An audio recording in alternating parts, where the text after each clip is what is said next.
This is Ichariba Choode, an Okinawan Voices and Stories podcast. Episode 13, Okinawa Misrepresentation and Representation in Media. In this podcast, we aim to create an open and safe, learning and growing space where we will explore alongside guest speakers what it means to be Shimanchu. Our intention and prayer for this project is to cultivate our knowledge about our histories, celebrate the amazingly diverse and resilient culture of our people, inspire other Shimanchu of all generations and geographic locations to be curious about their histories, to preserve those precious pieces of our identity for future generations, and of course, to have fun along the way. We'll laugh, we'll cry, we'll stumble around and be human. We hope you will join us for this evolving journey together. Yutta sarugutu unige sabira. On and on, it's wrong, it's wrong. On and on, I don't belong. Everyone I know, everyone I see, all playing pretend. So just make believe, and I am laughing at the game. False security, instead I'm staring in the face.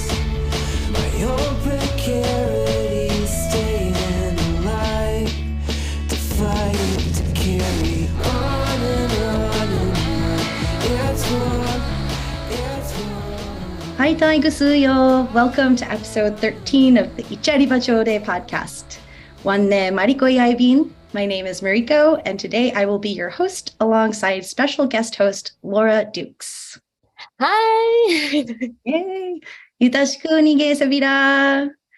We're on today with guests Risako Sakai, Elaine Cromie, and Ako Castuera, where we will be diving into the topic of Okinawan representation in media, or should I say misrepresentation in media. Each of these guests brings a unique lived experience and critical lens to this conversation, from academia to journalism to entertainment, which we know will give incredible dimension to this conversation. So let's get started with some introductions.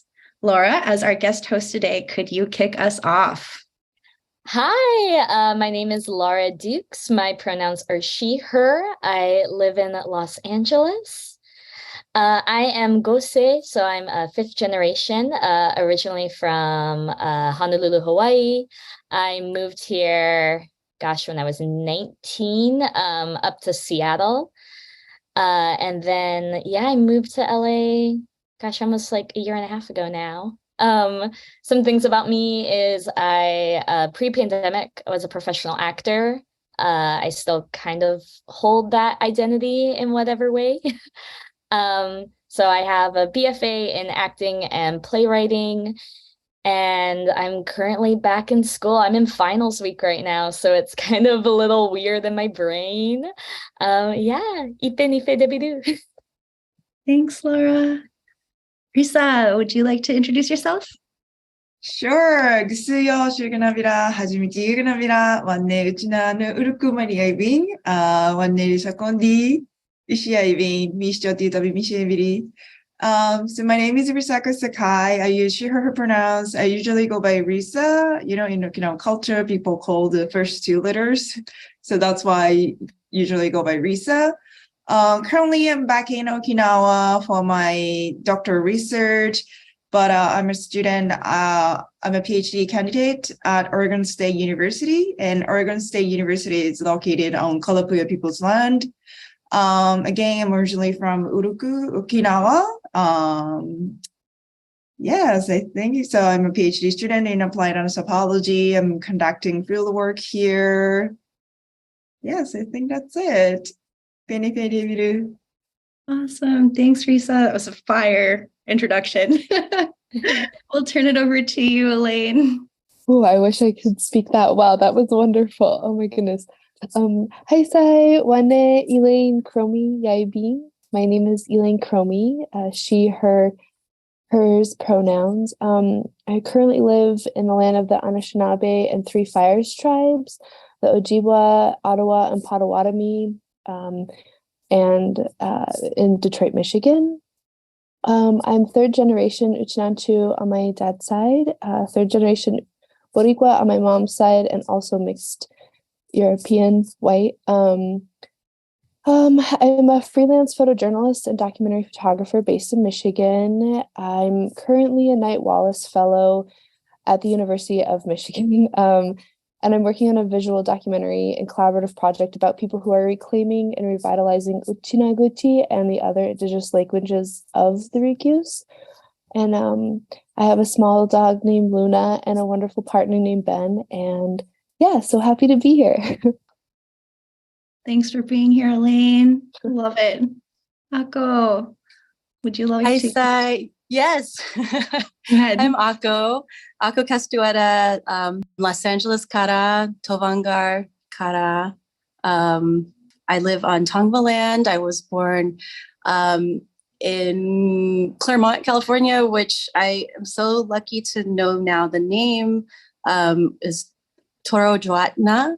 And I was born and raised in LA. I am fourth generation Uchinanchu on my mom's side, and my dad is from Mexico, so we're mixed on that side.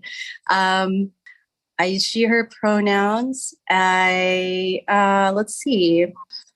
I am an artist. I've been working in children's animation as a story artist, writer, and director. I think what I want to bring into this conversation is my experience from working as a director on City of Ghosts, which is a children's show on Netflix. And let's see, I'm a black belt in karate. I study an Okinawan form of karate at a dojo in Little Tokyo, Matsubayashi Shorin Ryu of Little Tokyo.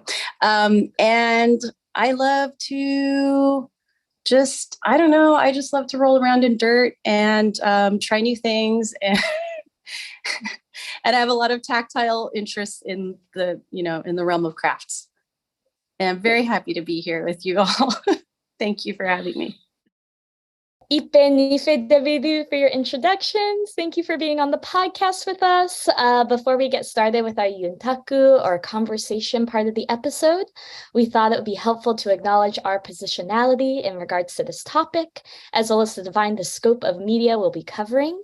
For example, where someone grew up or currently lives, what media we have or had access to, and what role media plays in that culture, be US, Japan, Okinawa, Brazil, Peru, Hawaii, or other. We'll be informing on how we approach this conversation. While there are many forms of media, we'll be primarily focusing on the areas our guests specialize in, so academia, photojournalism, and entertainment. So without further ado, let's get into it. Hey, thanks, Laura, for that wonderful introduction and framing. And so our first question is a good one. When was the first time that you saw Okinawa in mainstream media? And what were your thoughts and how did it land?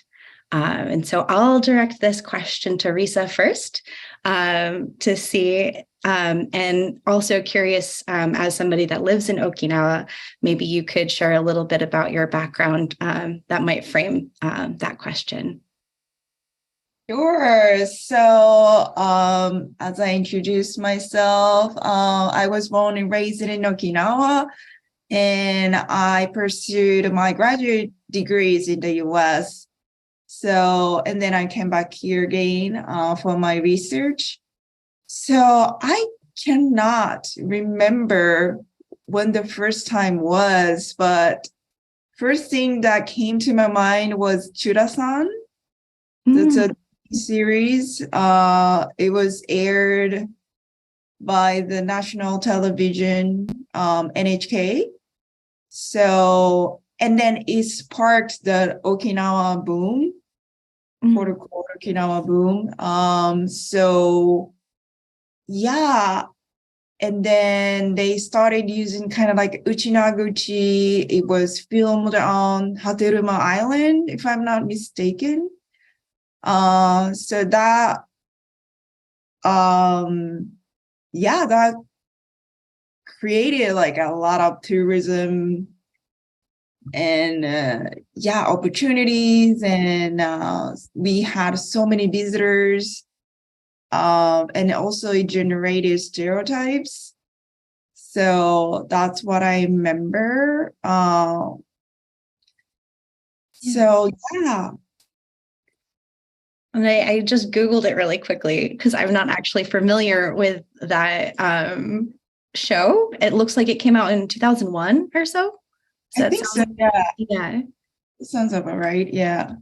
Cool. Yeah, thank you.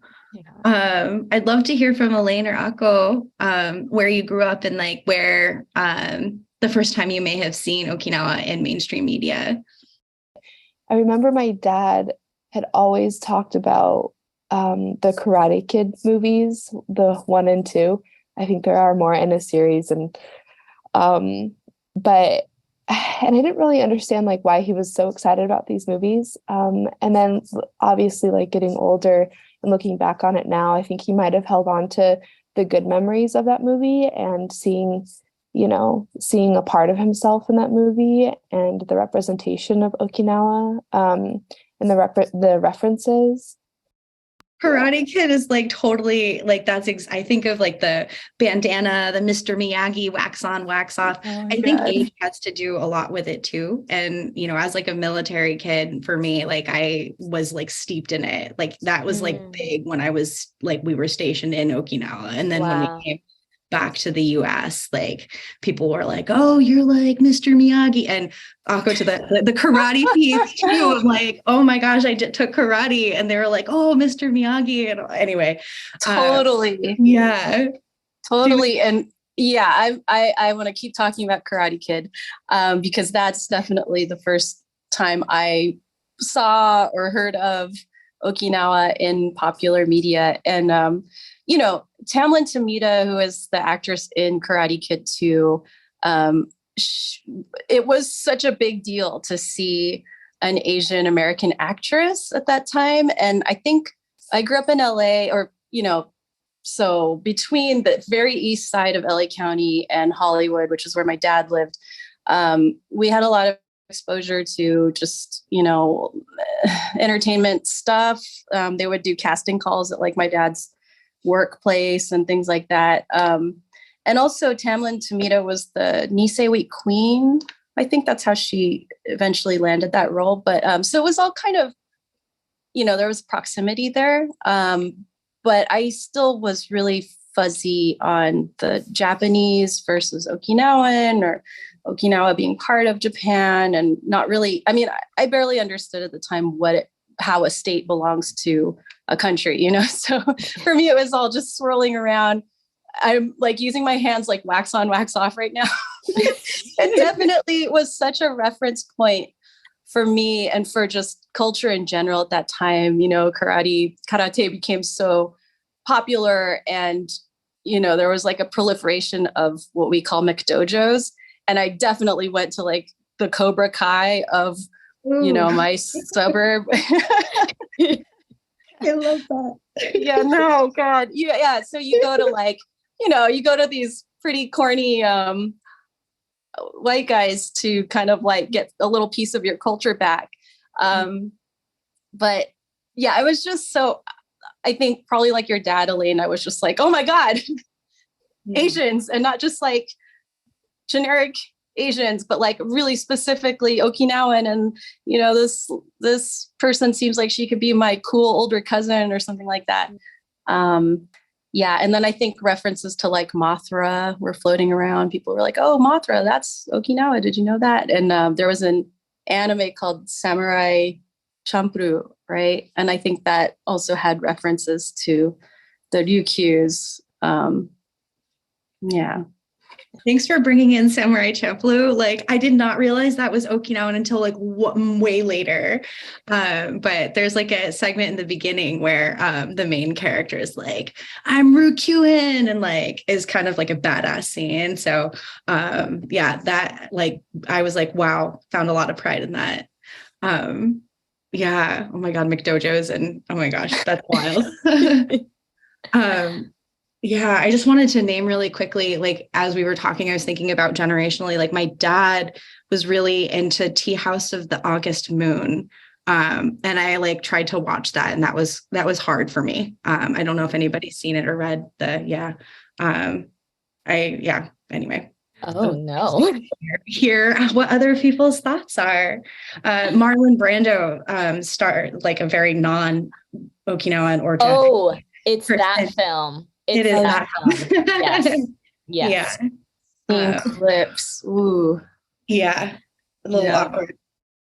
But anyhow. I feel like that's a great transition, like talking about these like very key points in media, and then into Western media of like, what do you feel are the most notable, popular, like mainstream references we have to Okinawa? I think are a lot of these. For me personally, I feel like I actively avoided the Karate Kid. Like at some point as a teenager, I went on Wikipedia to see like people in pop culture who are Okinawan, and the list is like 15 people. I don't know if anyone else has done this. Yes, absolutely. I've totally done that. Yeah. And I'm like, who is like me in the industry? And it's no one. And it's not to discredit anyone, but it's a short list. And even when you go through the bios, even if they're very people that have made it, and like I'm using air quotes for that, there's not a lot of discussion in that identity. So maybe we don't see that representation in that way, or at least for the media that they're creating. Gosh, yeah. I didn't know the Karate Kid was Okinawan until like 2 years ago, I think. And I still haven't seen it. You haven't? Oh my gosh, you held out. I've held out so long. Oh my gosh, especially with like the Cobra Kai, like the reboot series or whatever. Yeah. Yeah. Oh my God. I watched a few episodes in preparation for this conversation. You did. Oh, what are you kind of? Well, I just wanted to follow up on the Kumiko narrative, which is Tamla Kumita's role. Yeah. So I scrubbed most of it. It was I don't know what to say about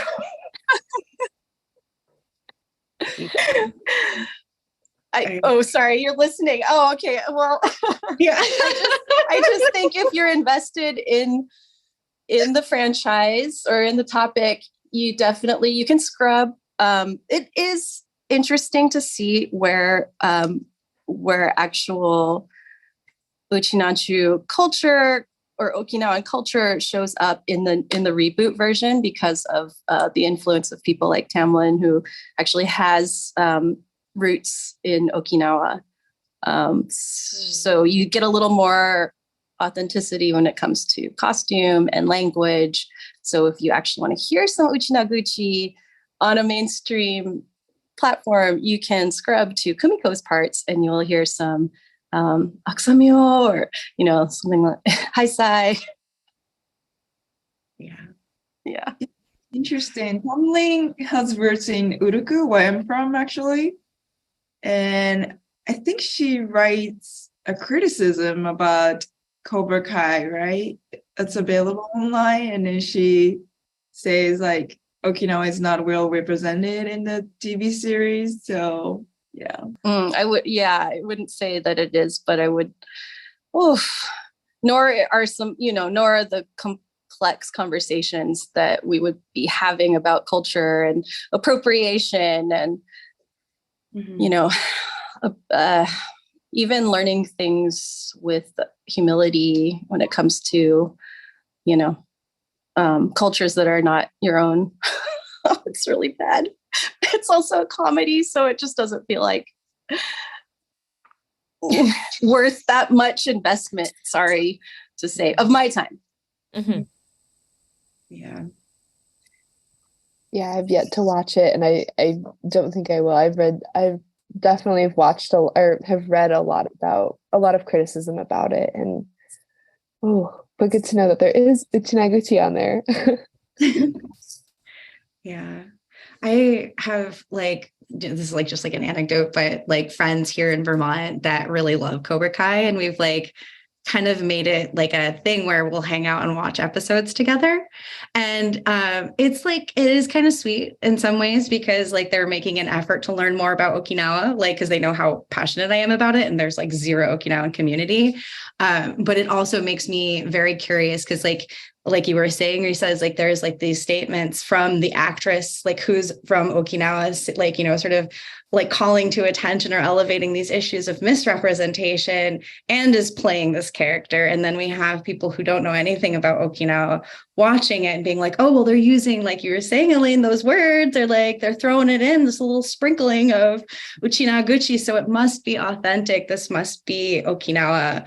And it's better than, you know, they must have done it justice because it's now, you know, and we've made improvements. So anyway, Lisa, I would love to hear from you. Go ahead. I'm sorry. Well, so yeah, I can speak about Chura-san. So, you know, it was aired in 2001, or around that time. And they portrayed Okinawans as like, as if we were easygoing, we were always welcoming, we were so kind. And especially men are alcoholic, they always play sunshine, but they fail in business, but they're like, oh, it's okay, it's gonna be fine, just drink, just play sunshine kind of thing. And also the father, so it was a story about the family and then how like, oh, mother is like this, the father, and the daughter is the protagonist. And she had a brother who always failed in business or something like that. So, and then the father was played by a Japanese actor, and then he tried to mimic Okinawan accent, but it was literally just like he was mocking an Okinawan accent to me or to other Okinawans, because like you can tell that's not Okinawan accent, and then that's the accent the person who is not Okinawan trying to mimic our accent. So that was I know like some older generation, they were happy about the TV series because like that was their first time to see how Okinawa was portrayed in a good ways in media, not like, you know, villains or something like that, or like victims or something. But to us, that was just like, we were used for just like media attention or tourism attention kind of thing. So, and then they extracted the Okinawan old saying, proverb, like, so they used Nankurunaisa, but it's actually Makju Soke Nankurunaisa. So if you just extracted a Nankurunaisa, it's just like, sounds like, oh, it's going to be fine, whatever, it's going to be okay kind of sound. But it actually means like, if you are genuine or if you genuinely try, it's going to be all right. So if you just extract that part, you're going to miss the whole meaning. Right. So that's what the media spread out to Japan entirely, and they created these stereotypes. So, and we still encounter these stereotypes. So, yeah, that's what I can share. Thank you for, yeah, that's like kind of, yeah, that's a lot to unpack. Like the joy of seeing yourself represented somewhere, right? It's like, oh, like we're finally getting some kind of representation, but then to have the representation be somebody that is not like of Okinawan ancestry and actually as a colonizer and to like butcher the language or like do it in not maybe butcher, but like in such a way that is like not reflective. That's just like so many just like backhanded. Yeah. I think that's, to hear that it's really interesting from an Okinawan perspective, because even when I'm thinking it from a Western perspective, the representation we have is so little. So what are we allowed to take when it's so little? It's like even the bare minimum when it's not good, it's like, oh, but it's representation. And it's just fascinating to hear that, like, it's just the exact same thing. Yeah, sorry, that's like a great sort of transition to this next question around, we've kind of covered it a little bit, but, how do you feel that media portrayal informs or reinforms identity? So like when we see ourselves in media or like, in diaspora, when we see aspects represented in media, like how does that change or inform or reinform how we already feel about ourselves? I don't know, Elaine, as with your specialty, like where you focus, like I'd be curious to hear what your thoughts are on that. Yeah, we talk a lot about this, here in Detroit, and in Michigan as well, about, when we trade accurately in journalism, well, talking about journalism in this sense, when we don't see ourselves in stories or in photo essays or in art. It's really hard because, I mean, talking about what Risa was explaining about how people kind of take what they want from Okinawan culture or the language, and they take the parts where they just want to like help reinforce a stereotype. And that's what happens when, I don't think I can recall many. I can't remember a lot of journalism stories where Okinawan voices are given the space to really talk about the complex issues that are happening on the islands or in the diaspora. So, maybe sound bites or maybe little snippets, but if we don't take the time to tell our own stories and to work with our community to make these stories, it's going to reinforce racist stereotypes. And I know we're going to talk about the Vice video later on this conversation, but we saw it happen last year in a pretty horrible way, that impacted a lot of people negatively and will continue to do so. And we see that with other Black and Brown people here in the United States. And we see it all the time. So it's important that we take the time to tell our own stories, to hold media organizations accountable, especially journalists and news organizations, and do the best that we can, which I know many of us are. But yeah, I'm interested in Ako, how are you seeing this in like the entertainment industry or in your realm? I mean, so much of what you said really resonates with my experience, and just I've never had the opportunity to tell a story from an Okinawan perspective or Shimanchu perspective. But I have been in the position of, stewardship of other people's stories. And I think that having some of my background informing me as to like what it means if somebody trusts you with their experience and their words, what it means to be responsible for safeguarding those stories and those representations and protecting, doing my best to protect them and put them into this like media format of television that is like 15 minutes long and can't, offend anybody. And, we're talking about, war and trauma and genocide, and yet it's for children. So yeah, I think that having some background in seeing and not seeing myself represented, both like, okay, just the lack of representation, but also the experience of having, the perversion of your culture or stories, kind of like just being turned into this consumer product of entertainment. That was really informative for me in doing my job.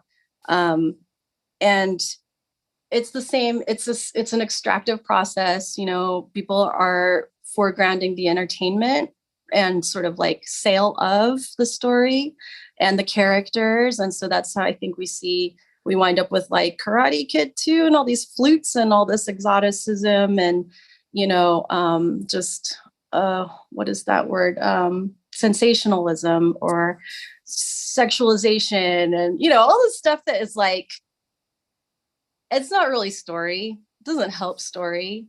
I want to see more story. And I think that, listening, like just really listening first and putting aside like an agenda for what you want out of someone else's story or out of your own story. That was kind of my directional compass. And it would be going forward too, if I get a chance to keep doing that kind of work in the future. That's exciting that, you do have a plan for the future. And I feel like that's wonderful and so inspiring, because I feel like it would probably be, at least in the journalism industry, it's kind of easy to give up on finding and helping create or helping to uplift other people's stories in a genuine way. And I imagine in the entertainment industry, it's probably even easier to be like, throw everything out the window and just, all right. So it's great that you're, I don't know. Yeah. Well, I think it can be really hard to see that through because these platforms are huge, and so production isn't just you and your team. It's also what happens afterwards with marketing and with promotions. So, I've seen this happen to other show runners where they don't even they lose control of what happens with the characters that they create later. So, I think that the model for a show is like, or like whatever the industry standard is, like straight white men get shows. And then, they have these characters that aren't necessarily culturally precious. Whereas now we're starting to see more showrunners of backgrounds like Native American and, BIPOC creators. And one thing that I wonder about is like, how is a studio going to continue to serve these creators and not exploit them when we do get into things like marketing? But I guess what I want to say is like a lot of how I digest and try to understand like Ryukyuan history or just being Shimanshu is like in a context of how does this help me understand other people? What from my background can I use to make more connections and be in mutuality and be in solidarity with other people? So that I think that has been really helpful in like helping me align as a storyteller. Gosh, that like, I think Ako, those two things you said, like really combine like some of the questions we were going to, which were like, who do you feel controls these narratives right now? And then how can we like start thinking more critically about the way Okinawa and people are represented? Elaine made great points about this too, or solutions where you were saying about like, it's easy to just like, as a journalist, like if you don't see it there, we don't see this representation, it's easy to just like let go of it. But the community spaces like this, the podcast and the Discord, and gosh, every like I think of like the community spaces I had growing up to validate those experiences are great counters to entertainment and journalism and academia. Laura, I love that you mentioned all of the ways that the community is working to create our own things. And like to speak about like how can we start to think more critically about the way Okinawa and its people are represented, how our communities and the diaspora and living in Okinawa are represented. And I just wanted to say real quick about, as a journalist, I think journalists in general, but especially journalists that are, like Shimanchu journalists or other journalists of color or from different backgrounds, we should all be looking at more systematic journalism, like why are things the way they are now, and to really do a service to the people that are reading these stories, ingesting this news, to explain about like how did Okinawa become Okinawa, and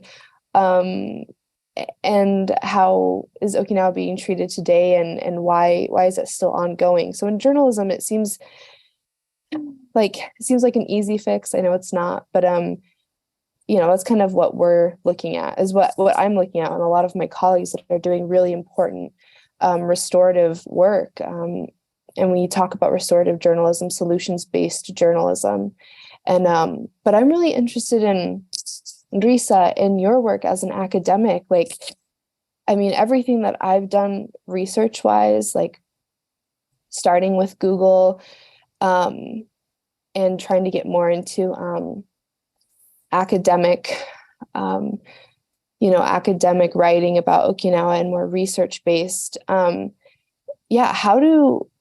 Risa, how do you see Okinawan people represented in the academic world? I have a feeling that it's kind of bleak, but I imagine some of the work that you've done, like a lot of the research that you've done, have not been written or performed or not performed, but created by Okinawan people, but probably by white people from the United States. Yeah. So I want to learn more about that. It's a great question, Elaine. Yeah. Thank you for the question. So, as a person from academia and then a PhD student, and then Indigenous peoples or, Black Indigenous people of color usually not represented well. So when it comes to studies about Okinawa, there are many like Japanese or American or European researchers who study about Okinawa. Some people are good; they write something good and they work with communities, but especially Japanese researchers, they do not acknowledge their positionality, like where they come from, why they study Okinawa, kind of thing.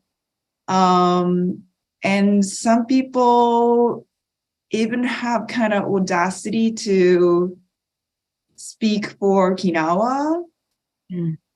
That doesn't sit well with me, because you might be able to share your research, but you're not,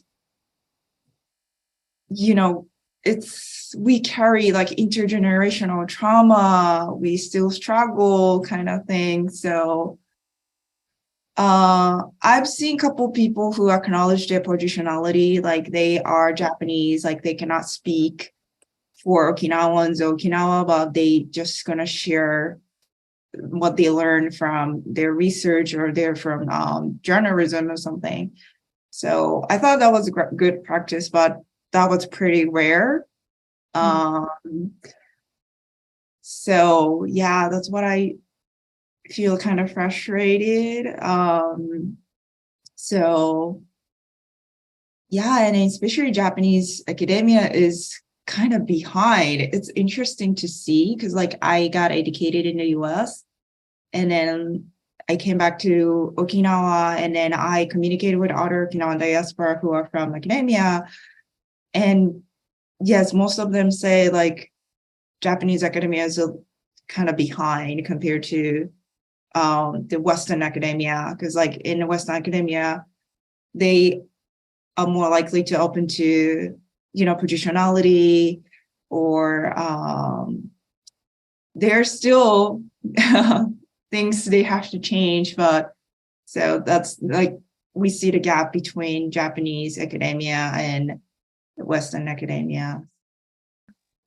I appreciate hearing that sort of context too, because I can only speak from what I know, which is like, an American, like Western diasporic with like being in the military, having moved around a little bit. But like some of my suspicions have been, there is a disconnect between the work that we are doing in the Western sort of world through various contexts like the Black Lives Movement and just like Asian hate. And like, there's just a lot more that we're experiencing because of how we are just inherently by being the US versus like perhaps Japan having a subset of its own like unique characteristics that might not have fostered that same development. And yeah, I guess my question, like, I think what you spoke to, Risa, was just around like, it's helpful for individuals, regardless of where they are, or who they are, what they identify as, to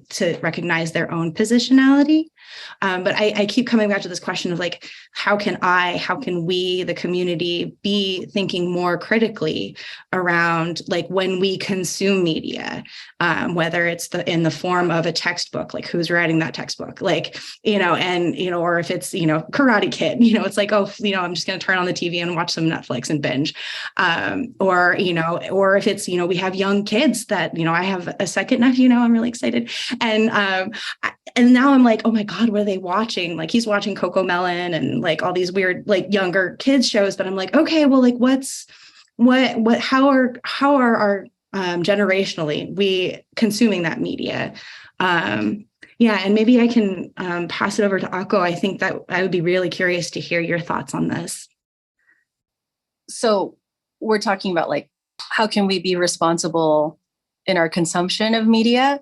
I don't know. I mean, sometimes you really just want to like put on some trash and wash the dishes. But at the same time, even while I'm doing that, like, can't help but like, I guess there's like because I talked about doing dishes and watching trash, like the picture that's in my head right now is that trap on the bottom of the sink and like all the crap that gets stuck in there. And I'm like, yeah, there's always some part of my mind that is just like holding on to all the little bits and pieces of like, all these artifacts of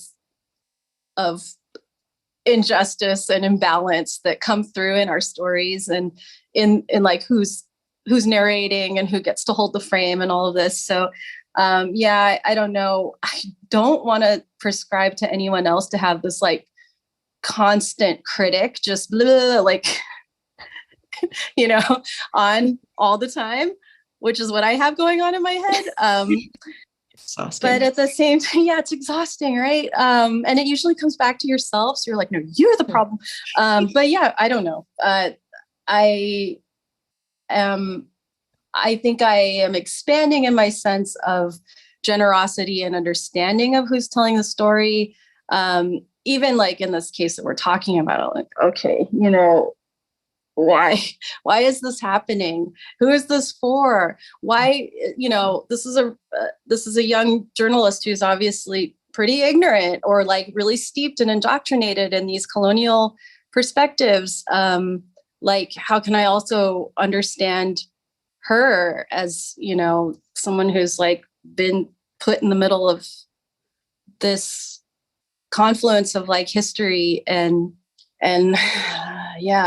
trauma and culture and all of these things. I guess part of me wants to say live and learn. But I think that also just taking time to spend time looking for productions and narratives that come from artists who are speaking to their own communities or artists who are speaking to their own challenges. Like, what comes to mind for me right now is a lot of filmmakers who are talking about environmental disasters and challenges that are affecting their communities, and not just their communities, but their, you get an understanding of how the water is part of you, how the air is part of you, how, you know, land itself is a living being that is part of the people who take care of it, right?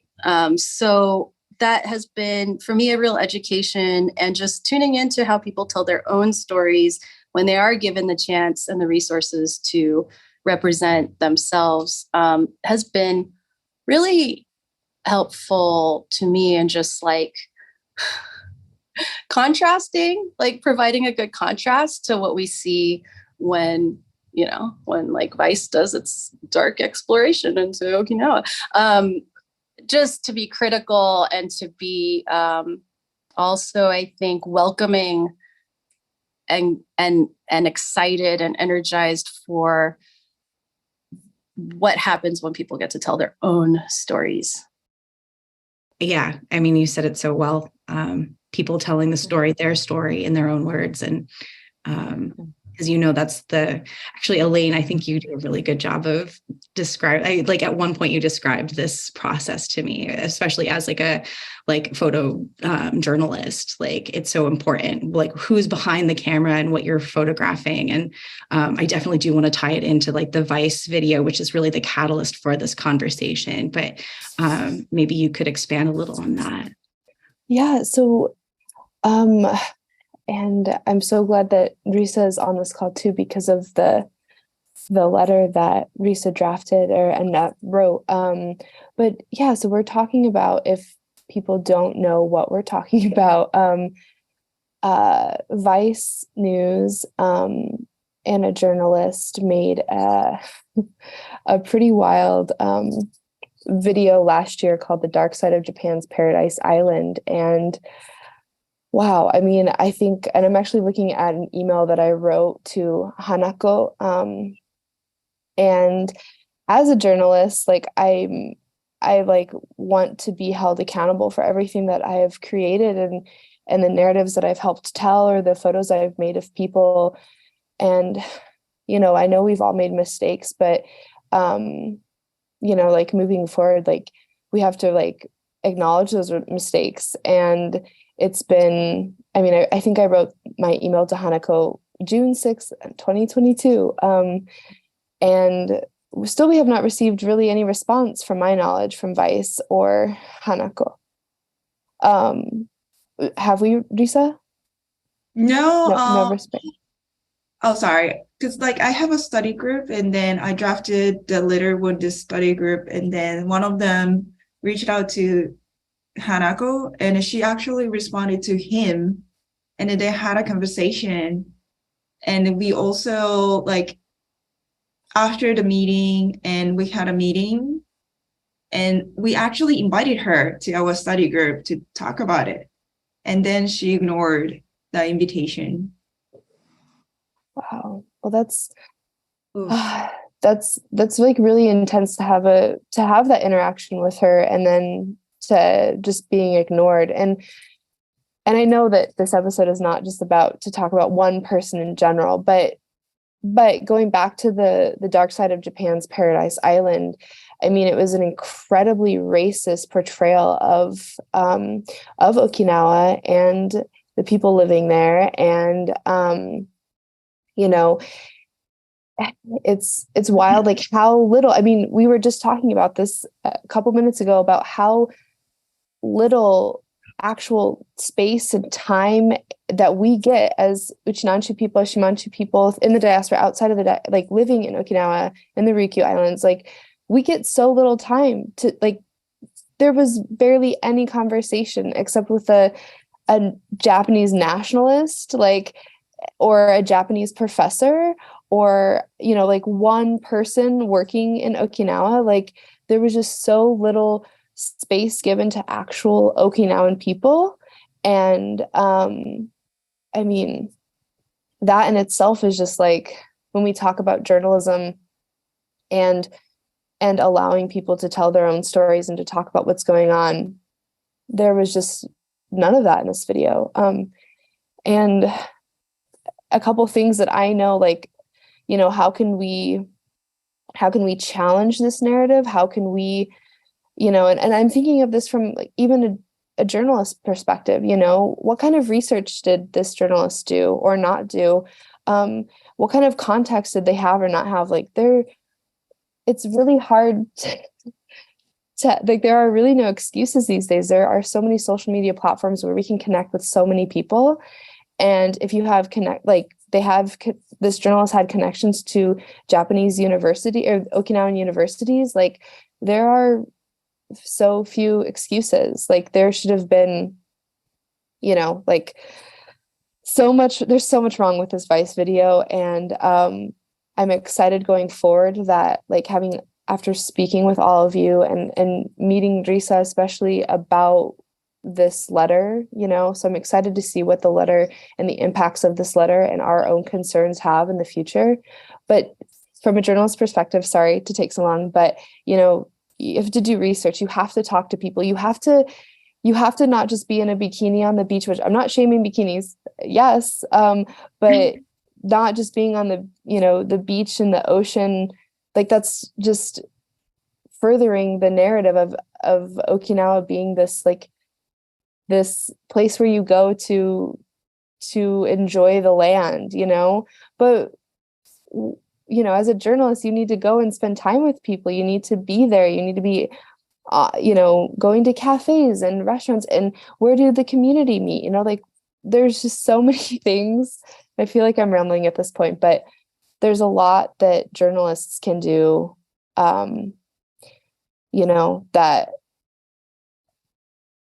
give respect and a genuine quality to the stories that we're uplifting or sharing, or if it's an investigative piece, like what's going on, what's wrong, what are people experiencing, but yeah, systematic, like systems journalism, solutions-based, restorative journalism, investigative journalism. Like these are all types of journalism that,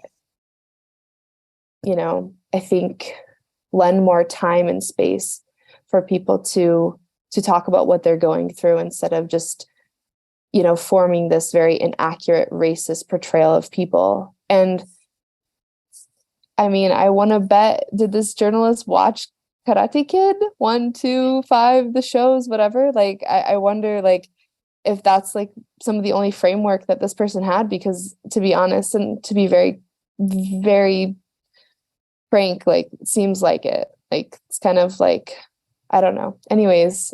Oh, honestly. Oh, sorry.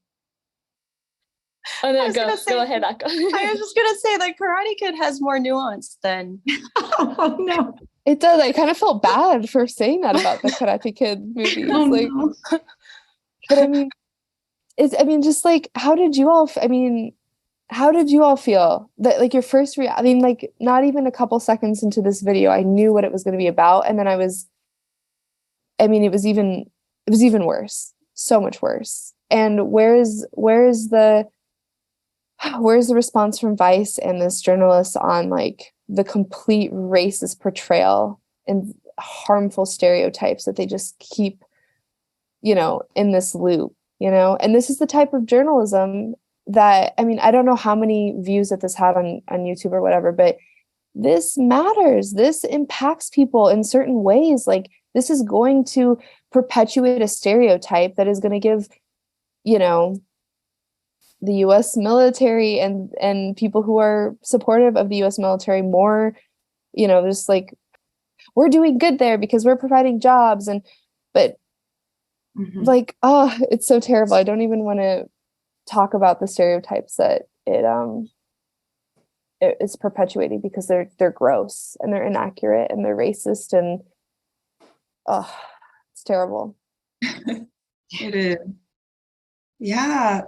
So, they produce these videos in English as well as in Japanese.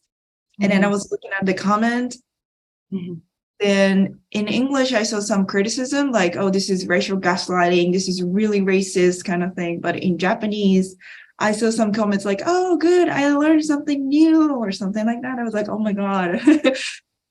So, yeah, they are not that critical. So I was like, oh God. And also, that's a good example of how academia can misrepresent the community. Because that Vice documentary or videos or whatever you label it, and like that was produced through the male gaze.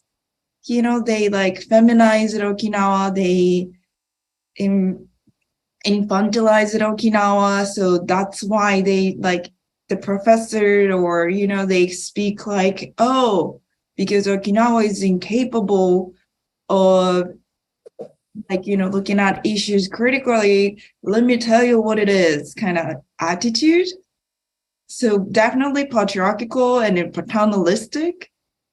So if researchers do not acknowledge the positionality, or they do not acknowledge the consequences that they produce, that could happen. They just like, oh, because we are from academia, let me tell you what it is. Let me tell you how to solve this kind of thing.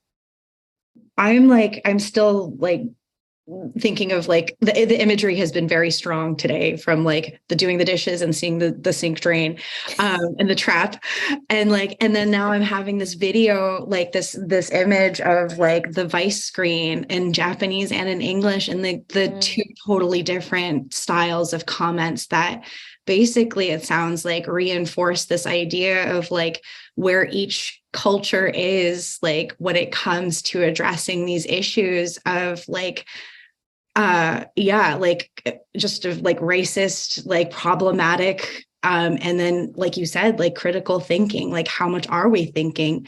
So I don't think I had much more than that to say, but I just really appreciate you, Risa, for elevating and even writing the letter, like, you know, being the catalyst behind this open letter to Vice, which many people signed. I don't know if you'd like to share a little bit about that process and what your hopes are for that letter. Thank you again so much. Yeah, thank you. I couldn't have written that letter without anybody's help. Like, we had so many people who were willing to edit, were willing to have a look at it, and then you know, join editing and such. So I'm really grateful for those people who helped me. I just, you know, happened to draft a letter, and then just like it's a collective effort. So yeah, so as I said, I have a study group with people, you know, no matter where they're from, you know, they're academics, they're artists, they're journalists, they're writers, but we meet regularly, and it's just like yuntaku, just talk like, hey, what's going on, like what do you have in your mind or something. And then this Vice video came up, and then we all were like producing and reproducing, reinforcing negative stereotypes of Okinawa, and then they're not critical enough, and their research, as Elaine say, like their research is not enough. Like if they put more effort in their research, they would have been able to meet more critical scholars or Okinawan scholars or activists. So and then we, you know, like our invitation was ignored. So we decided to do something together. And then I've seen some open letters written by Indigenous women, and especially for pretendians, like those who are not Indigenous, but they pretend to be Indigenous. So I've seen this kind of like preceding example. So I drafted that letter and then ask others to edit and have a look at it, and just, do you think this is accurate, or are we missing something or something like that? So we spent about like 1 or 2 months to write a letter, and then asked people to sign on the letter if they agree. So yeah, that's how we published the letter, but we haven't received any responses from Vice yet. Thanks, Risa. Yeah. I'm like thinking of like everything that we've talked about through this conversation, where there's, you know, the handfuls of Okinawan Uchinanshi representation, and seeing us in media that we have, which is just grasping for small pockets of identity. And, you know, all media, like media that's harmful is always harmful. But when you don't have that much media representing you, and this is the media that's coming out, how like the harm when there's very little to go off of your identity, like how powerful that is and how hurtful it is. So thank you for the letter, Risa. Thank you, Elaine, for just talking about the work that you've been doing in journalism and the power that you've been doing for that. And Ako, thank you so much for also talking about that and all the work that you do for empowering people's stories and making sure that we all have control of our like narrative and that we're telling the stories that we want to tell, and it should be our own voices. I honestly, I mean, Risa, just hearing you talk about crafting the letter, and you know, I think it's a way to like reassert existence. You know, I mean, I think a lot of what we're talking about is like being erased and then being conjured up as a caricature or as a stereotype that is useful and suitable for other people's use. And that's not really, you know, that's not being represented. That's not being visible. So this letter gives something back to all of us. And I really, I think it's such a creative act to see the void and to imagine into that void what could be. And sometimes what could be is just an assertion, just a conversation. It can be so transformative. I think that is, you know, just to go back to what we're talking about with representation in media, that is some of the work that I think entertainment can do and journalism can do, and that we really should be setting our sights on and putting our energy towards. I mean, you know, the difference between existence and not, or agency and not, or like always only kind of like hitting the limits of your imagination as like, I will always be a passenger in somebody else's story, or I will always be, you know, just carried by the greater forces, the bigger narratives. That is like, oh, there's so much more. There's just so much more possibility and beauty to what we could be doing. Thank you very much. Yeah, thank you, Risa and Ako. That was a great like visualization and summary of like what we were just talking about. I appreciate that. I was like, wow, inspired even more now. Like I'm totally inspired. You know, because I think I'm just used to like, yeah, growing up, you get sort of, oh, I hate to say it, but you get used to these things. I mean, that's kind of like how white supremacy works. It's just like, it's the water you swim in. And when I see people really calling it out and creating something that wasn't there before, it's just really takes my breath away, and it brings me to a better place. I think so much that we went to such a heavy place, and now I feel like we're just uplifting. And is there any other, I think, final questions anyone has with each other, or just other joy that you want to give into going on before we go to our final question? Well, I just wanted to add, like, through the open letter, we collectively didn't mean to call Vice out or the reporter out. We actually tried to call them in. So at the end, we just say, everyone makes mistake, but we can learn from the mistake. We should learn how not to make that happen again, kind of thing. So that's what we really wanted to include. So it's kind of subtle invitation to have a dialogue or something. So sorry, I just wanted to add that. I love that.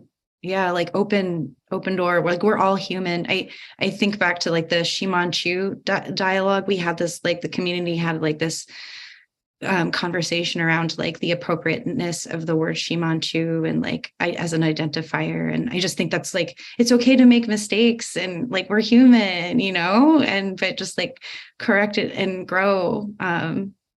So thank you so much for elevating that. And I really hope we hear back, and that there is an opportunity to correct the harmful pieces that have affected us, and that will continue to affect us until they are corrected.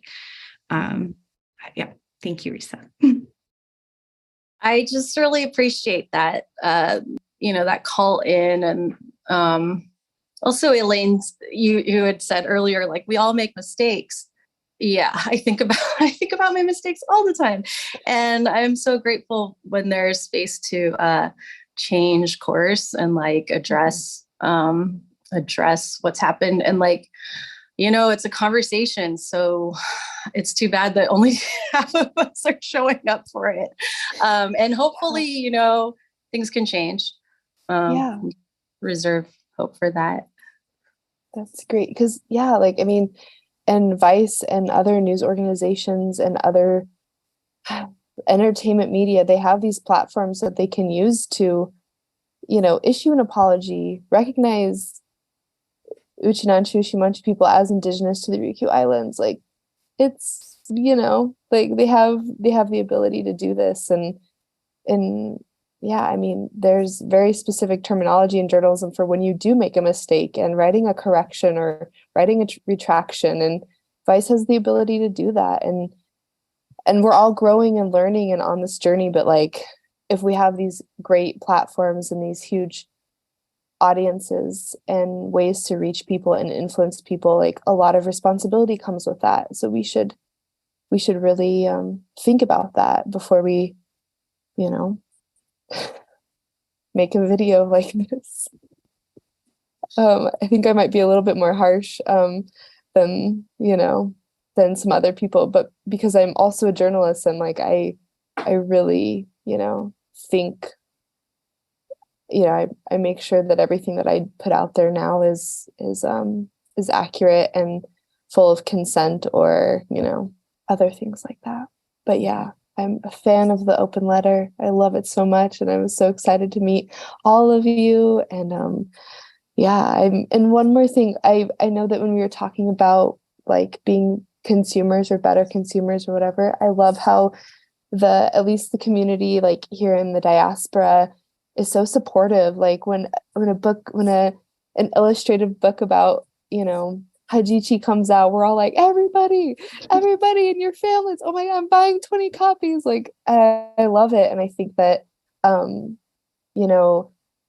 something that's so unique about the Okinawan diaspora is that a lot of us are really grasping onto every single thing that we can before maybe our older family members pass away, before the next U.S. military base is built, like before all these things, these big changes that can happen in the future, that we're really grasping on to everything that we can and finding communities in all the spaces. And it's really such a beautiful thing. And I feel so lucky to be Uchinanchu.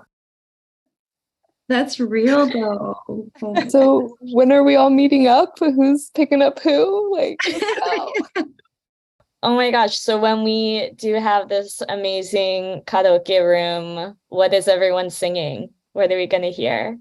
Elaine, do you want to go first? Oh, okay. I had a million Bad Bunny songs, some Selena, some Los Angeles Azules, but I think, and I also had some ABBA and some Cher on there, but I think the song that I've been feeling like would be a great karaoke song, like probably my new favorite, it would be Chain of Fools by Aretha Franklin. Oh, Rest in peace. yes. To the most amazing. But yeah, Chain of Fools by Aretha Franklin. Hell yeah. Amen. Lisa, what's your go-to karaoke song? Oh, wow. I do not No, well, I sing Hana or Warabigami, and but I also like Tokyo Koe. It's like Beyond Time by HY. Because it reminds me of my relationship with my grandparents. Yeah, so. Ako, what are you singing? I Can't Stand the Rain. Tina Turner would be my go-to, but I would be beyond stoked to also go with the Ann Peebles version. And River Deep Mountain High, you know, even if I can't get that high, I will put my energy there. Yeah. I love it. That's karaoke, right? You don't have to be good. You can't be Tina. Yeah. Or Aretha. I feel like think it's terrible. It's but it feels so good to try. I see my go-to is Toxic by Britney Spears, only because I feel like if I nasal my voice enough, it's the same thing. And then it's a performance. I love that. Oh my gosh. Well, I cannot wait till we have this really eclectic karaoke party. That is amazing. Okay, so I think this is actually wrapping our time together. I know we covered a lot of highs, a lot of lows, but condensed into an hour. But yeah, thank you again so much to each of you for being here on the podcast. And I'd love if you wanted to share where people can find more about you online. Feel free to plug your Instagrams, your websites, your social media, whatever other channels you are on. And let's go ahead and start with Laura, our wonderful guest host today. My website that I just renewed after hitting a low, and I was like, I'm not gonna auto renew it, and it caved. My website's my name, it's lauradux.com. My last name's Dux. My Instagram is at DuckTales. Not spelled like the show, it's spelled like a tail of an animal. Thanks, Laura. Ako, where can we find you? Instagram at Ako Castuera. That's AKOCASTUERA. And unfortunately, I didn't come through like Laura did when my website was expiring, and then it lapsed, and then somebody in Malaysia bought it. No. So maybe sometime I will buy it back and let you all know about that on Instagram. Also, watch City of Ghosts. Yeah. Watch City of Ghosts on Netflix. There's only 6 episodes. And they're short. Yeah. It's amazing. Yay, thanks. We'll move on to Elaine. Do you mind sharing where we can find you? Yeah, you can find me on Instagram at my name, Elaine_Cromie. So it's ELAINE_CROMIE. And I do have a website. It has not been updated, which is every photojournalist's and probably journalist's story, or in Ako's case. But it's ElaineCromie.com, my name. Thank you. I'm seeing a trend. Last but not least, Lisa, where can we find you? Well, so you can find me on Twitter, Risako Sakai, but I'm debating if I want to delete it. But yeah, I'm still on. And also I have a website. It's risakosakai.wixsite.com/Uchina So yeah, sorry, I cannot spell it out because it's long. Too much time. But yes, you can find me that website. I haven't updated yet, but yeah, I will try to update it. Love it. We'll make sure to have all of those in our show notes so you won't have to spell anything out. They'll just click and link and take you to where you need to go. So thank you all again so much. And yeah, we'll see you next time. Matayasai. Thank you.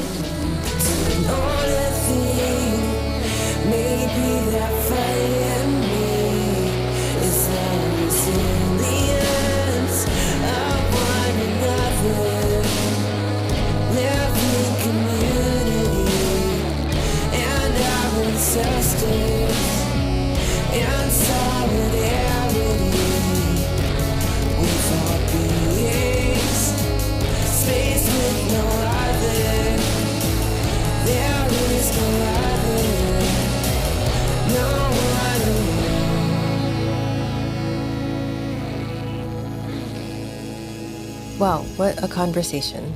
Thank you again for listening to this episode about representation and misrepresentation in the media. This is a bit of a spicy episode, but it is really important to acknowledge when harm has been done to a community.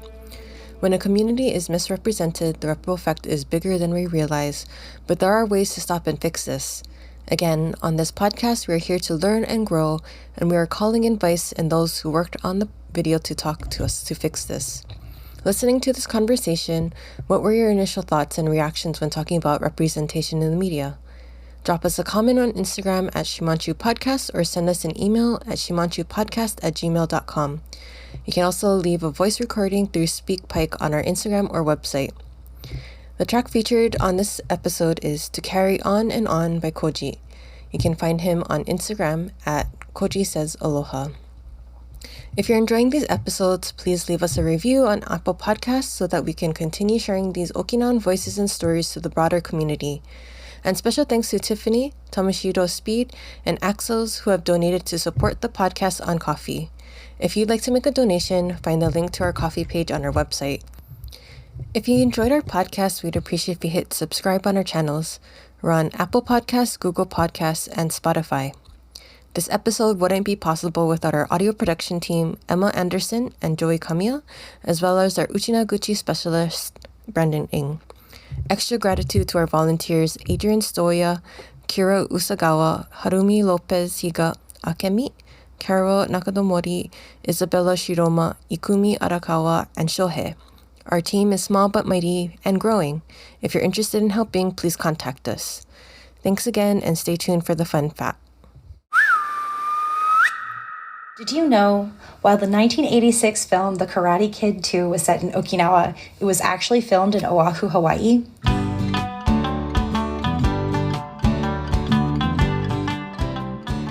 It wasn't until the most recent project of the franchise, Cobra Kai, that the filming was done on Okinawa, a whole 34 years later. The original Karate Kid from 1986 was shot mostly in California, Karate Kid 2 in Oahu, 1989 Karate Kid 3 in California, and the 1994 Next Karate Kid in Massachusetts. You can credit the increased and more accurate Okinawan representation in Cobra Kai series to actress Tamlin Tomita, of Okinawan heritage herself, for conditioning her return to the show upon the inclusion of these critical issues of representation. Thanks to Tomita-san, we hear Uchinaguchi, or Okinawan language, in the show, as well as a well-researched choreography to the song Tinsagu no Hana. She even consulted with the LA-based Kenjinkai Okinawa Association of America. So the next time you're binging a show, watching a movie, or taking media in, keep a discerning eye and ear out for all the ways Okinawa shows up, or not.